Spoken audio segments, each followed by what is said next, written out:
Hello, my name is Hannes Mutschler. I am a professor at the Technical University of Dortmund in Germany, and I will talk about genetic systems in the fifth and last topic of this workshop called Peering into the Past with Today's Biochemistry, in the subtopic Biochemistry meets prebiotic chemistry. And I will specifically talk about genetics or genetic systems. And I gave my talk a little subtitle called Possible Primordial Genetic Systems that can also do some catalysis, because those things are connected. Like the previous speakers, the lecture is intended for a broad audience, and therefore it avoids too much detail to remain understandable.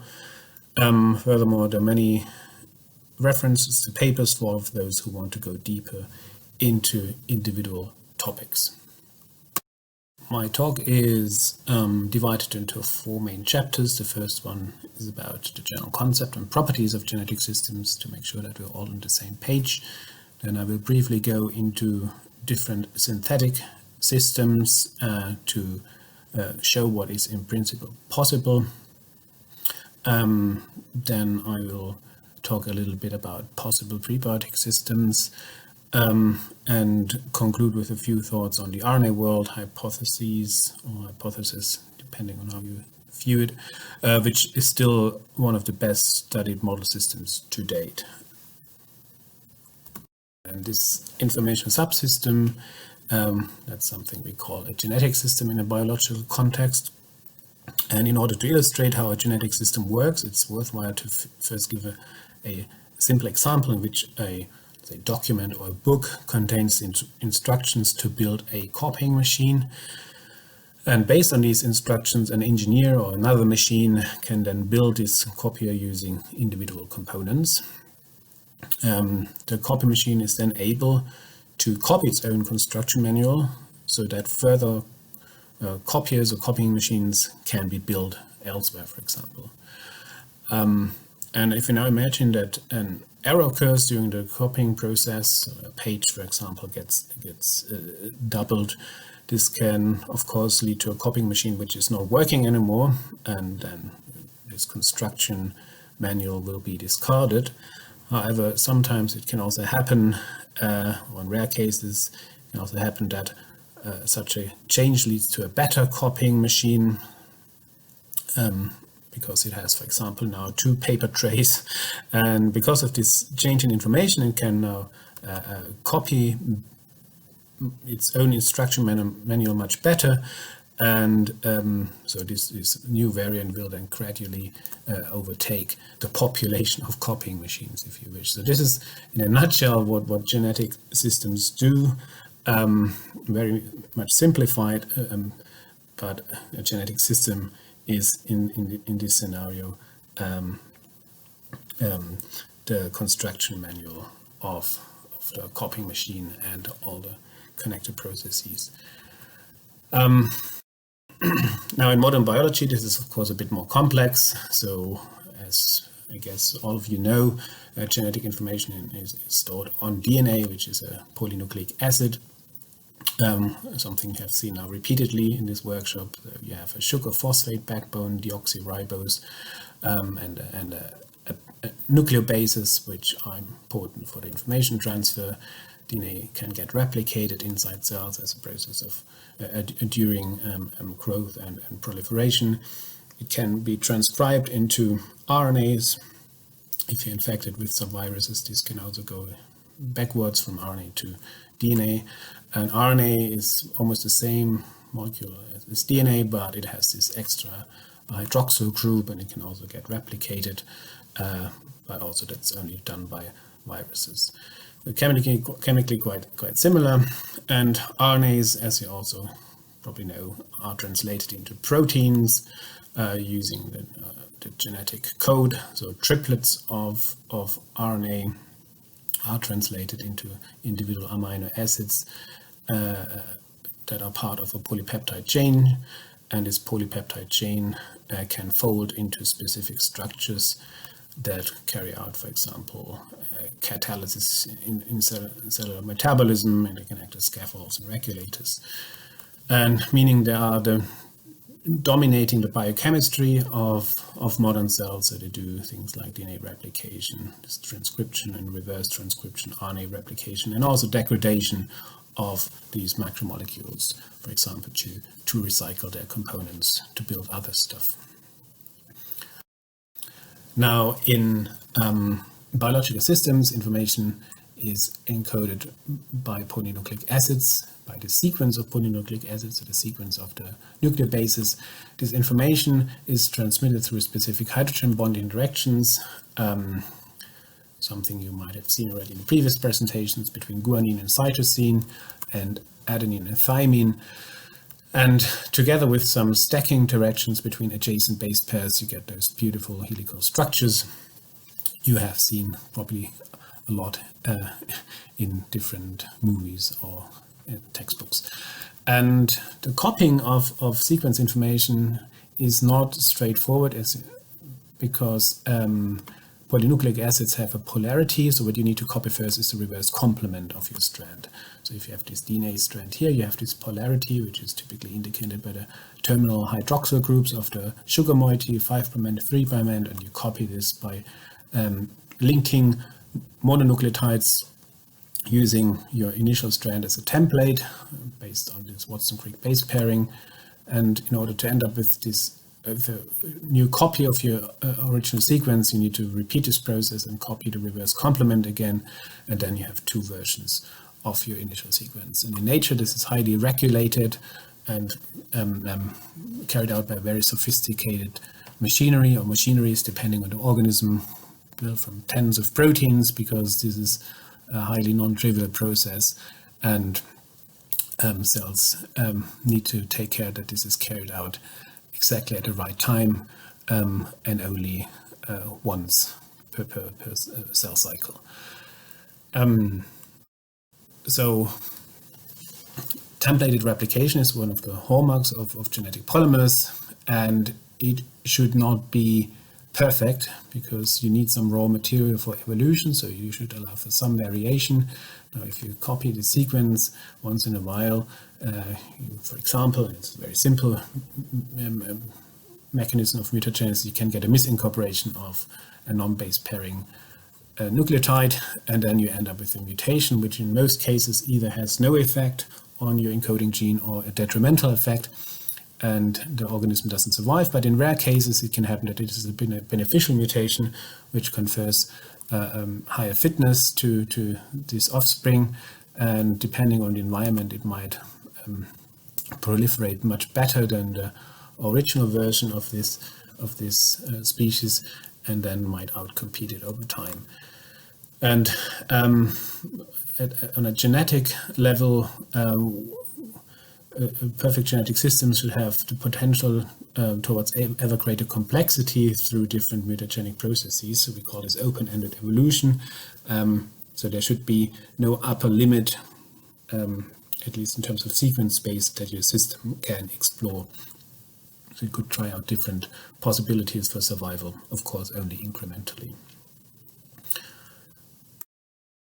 Having said that, the error rate during copying must not be too high, otherwise a so-called error catastrophe will occur. This means that too many mistakes are made when copying the sequence, and information is more or less lost.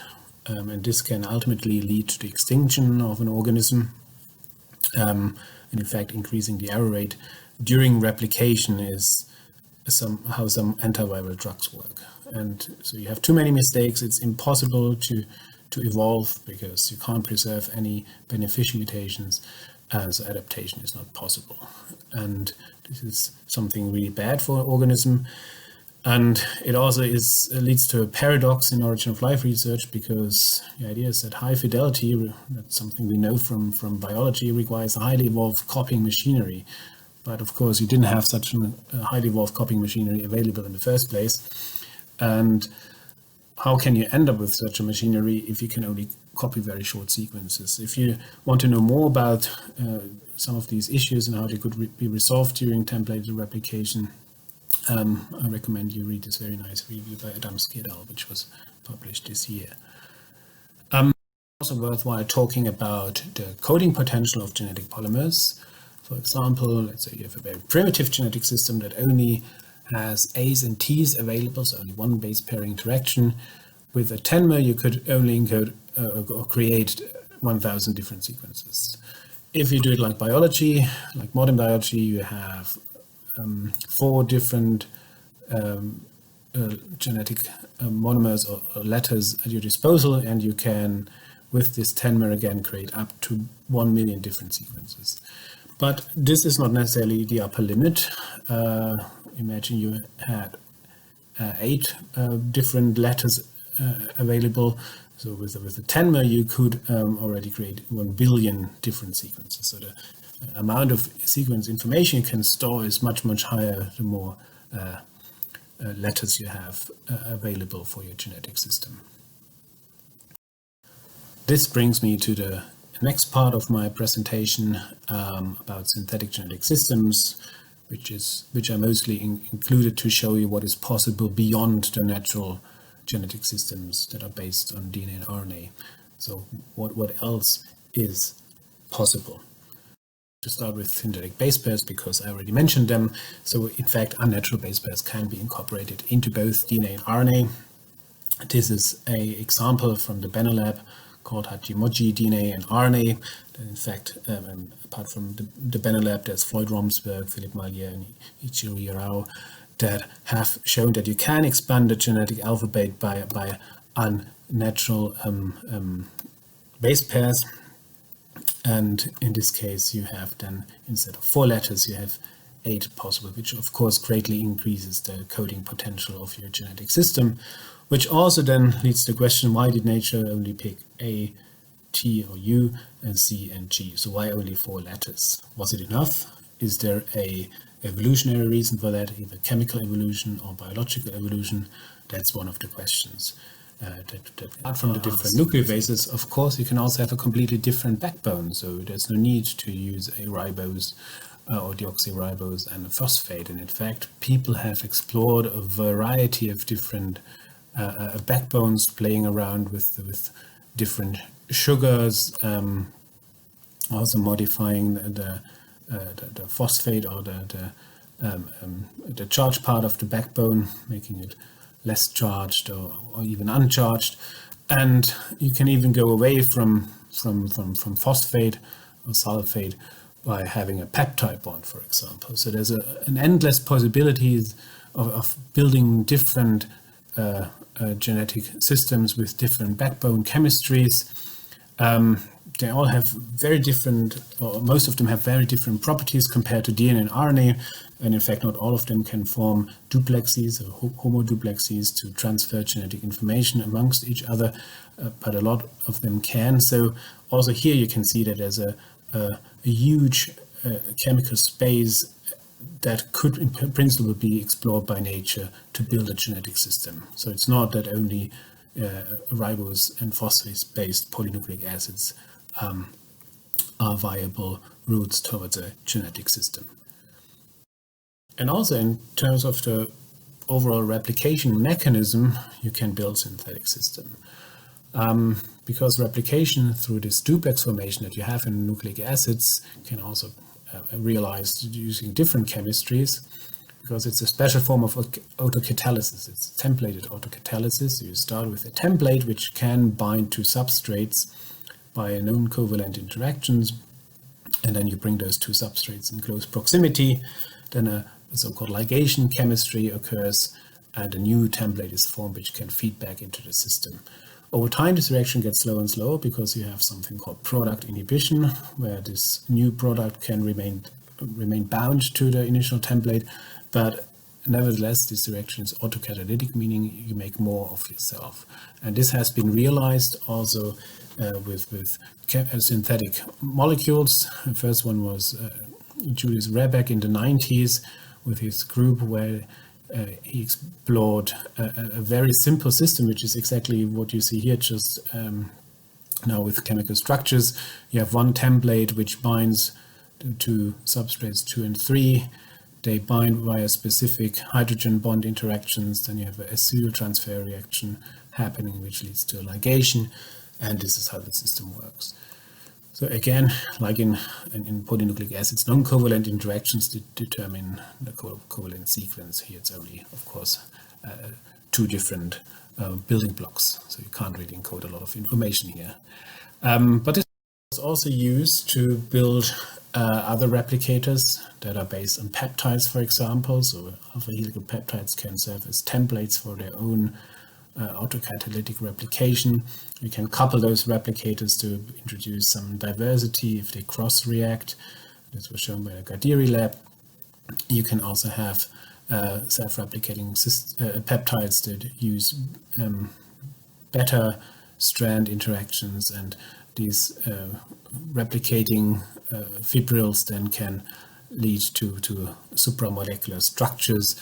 And for these systems, it was shown that you can, to a certain degree, even fixate beneficial mutations. You can have different modes of correcting errors that were introduced. So you have some fidelity, so it was observed. However, one drawback of the system is that you need a lot of a priori information to build replicators. So you need already existing peptide fragments, you need to have a defined specific sequence so far. But what has not been achieved is that you replicate peptides based on this monomer polymerization chemistry, which what some people believe is required to have a system that's capable of open-ended evolution. There are also alternative systems developed by the lab of Sieber and Otto in Groningen that can be created from short peptides, also nucleic acids that are coupled to dithiols. And these building blocks can assemble into covalent heterocycles through oxidation, and some rings, such as these hexamers, can then form long supramolecular fibers that are stabilized by beta sheet interactions again. And these fibers can then feed back into the system and promote the formation of more hexamers.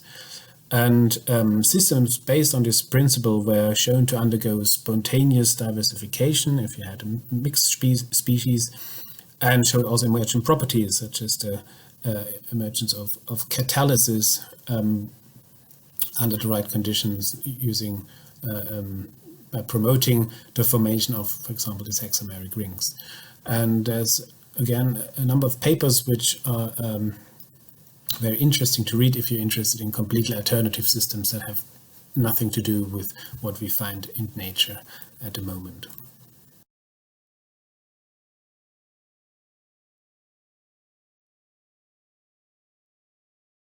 For the last 10 minutes, I'd like to focus on the RNA world as a model system to investigate the formation of early genetic systems and also catalysts.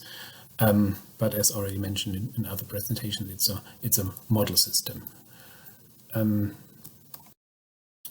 So what are the origins of the RNA world hypothesis? Well, if you go back to the flow of information in modern biology, which is based on DNA, RNA, and the synthesis of proteins, in order to realize that, you need at least 150 genes that are encoded on a DNA genome of at least 130,000 base pairs. So this is an enormous amount of information, and something like that, of course, doesn't emerge spontaneously. Now, what's very interesting, though, is that 90% of those genes are required to make proteins. And that is because translating the messenger RNA into proteins by reading out the genetic code is a very process which relies on a huge RNA molecule called the ribosome. It also contains some proteins for scaffolding reasons.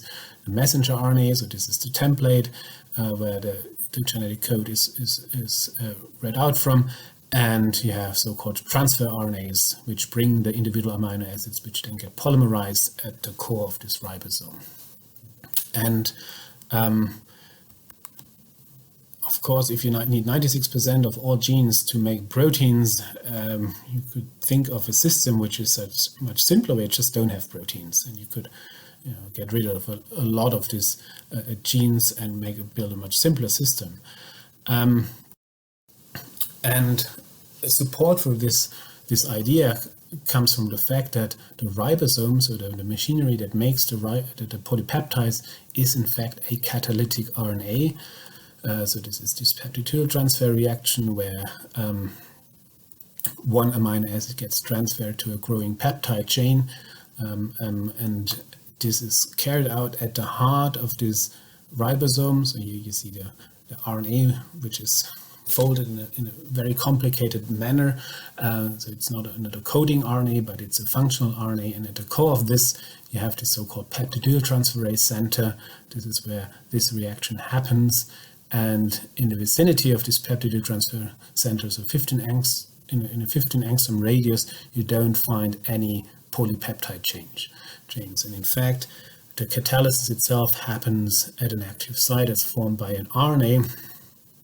And what happens to be the case is that RNA and also DNA and other nucleic acids, I won't go very much into detail about that, can act as catalysts by themselves. So you don't need proteins to perform biocatalysis. And these catalytic RNAs, again called ribozymes, also in other places in nature. So you have another presumably very ancient ribosome called RNase P, which was already discovered in the 70s, which carries out another very crucial activity in modern biology. So it processes these tRNAs, which deliver the amino acids to the translation machinery.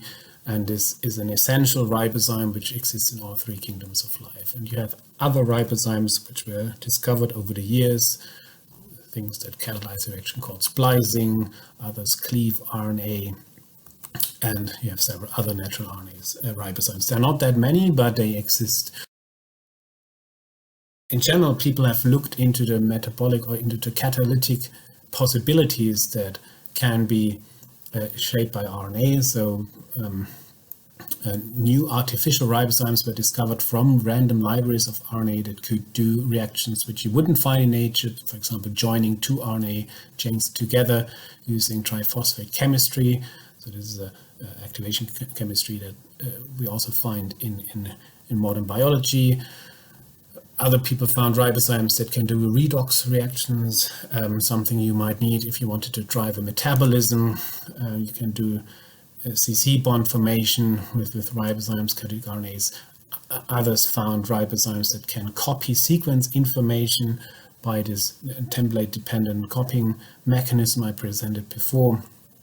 And there's a whole portfolio of other reactions which can be carried out by catalytic RNAs, which were discovered over at least 3 decades. And even though this is very striking and provided a certain amount of support for a potential RNA world, of course, ribozymes are not as powerful as their protein counterparts just because they have less functional groups available. So a peptide or a protein has at least 20 amino acids at its disposal, whereas an RNA only has 4 different nuclear bases and, of course, the ribose backbone to build an active site. The reaction mechanisms themselves are not so much different. You can also incorporate cofactors, which expand the possibility of catalytic reactions you can perform, but they're never as powerful. So far, they're not as powerful as proteins. One thing that's also quite striking about the nucleic acid enzymes is the fact that they are intrinsically quite flexible when it comes to different reaction conditions that occur outside of cells. Whereas proteins are highly optimized to work inside a cellular environment, nucleic acid enzymes can, for example, be exposed to freezing conditions, to wet-dry cycles, or to catalysis that happen at gas-water interfaces, and they usually do quite okay. Whereas proteins, they denature or they lose their active conformation.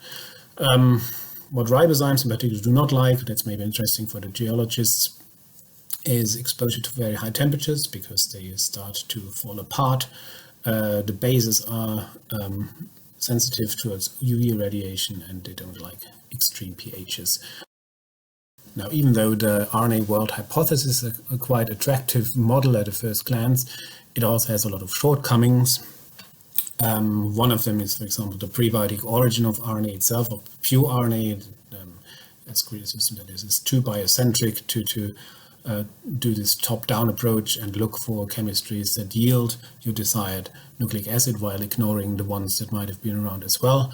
And also there's criticism that some of the synthesis pathway are not plausible enough, and so on. I refer you to Ram Krishnamurthy's presentation about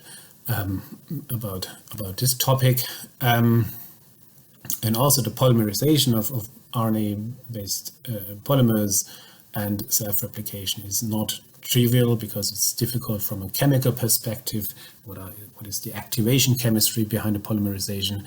There's issues with the regioselectivity.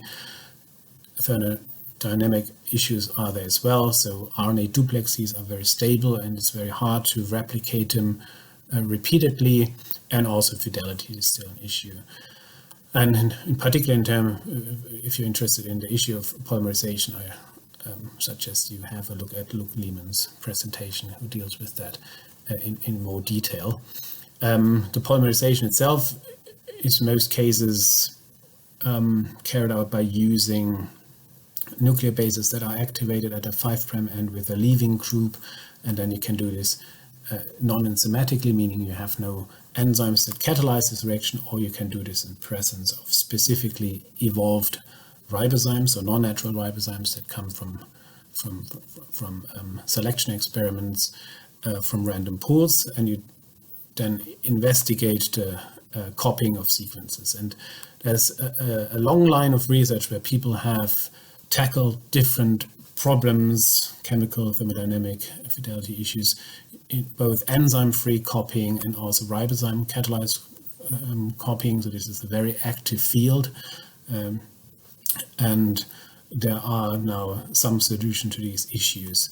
However, so far it has not been possible to build a autocatalytic RNA self-replicator that's capable of open-ended evolution, which is something you would need if you wanted to kickstart life using RNA. And also, as Ram has shown in his presentation, there's many variations of this RNA world hypothesis. So you have your prebiotic inventory with different credible starting molecules or precursors.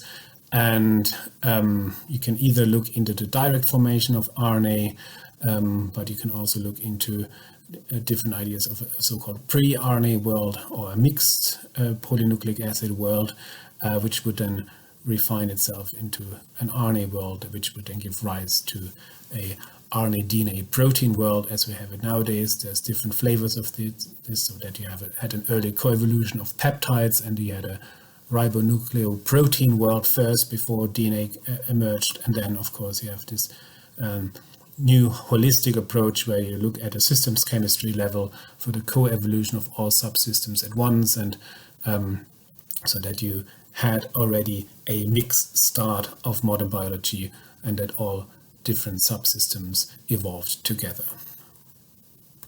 And again, here I'd like to refer to Ram Krishnamurthy's talk if you're interested in these.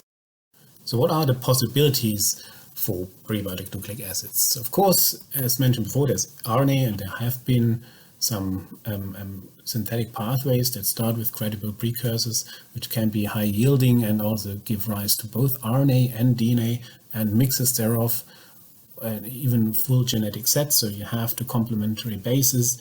But there's also other options. For example, this is arabinonucleic acid, so it's an epimer of the backbone. The arabino is an epimer of the ribose, which can also be obtained as a full genetic set from credible precursors. There's even simpler ones, such as this glycerol-based backbone, which might also be an option to build a genetic system.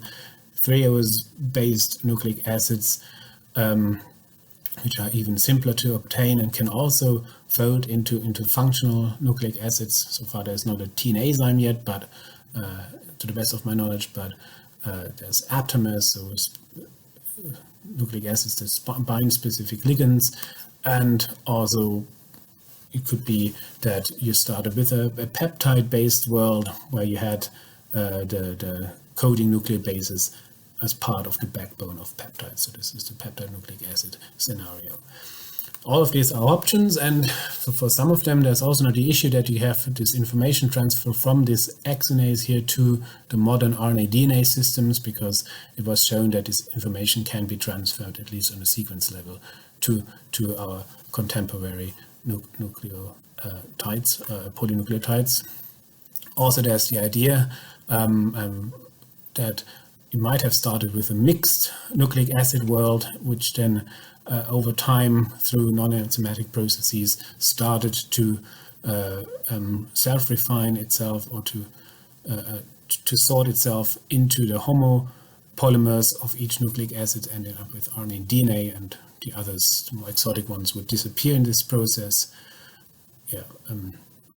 Another dominant question in the field is, why do we only have those 4 nucleobases? Why specifically those 4 nucleobases? Why is the genetic code based on adenine, guanine, uracil, and cytosine? Because there's a lot of other options, as you have also seen in Ram Krishnamurthy's presentation, and there's a lot of nucleobases that are found in nature, either in meteorites or that can be obtained by credible prebiotic processes.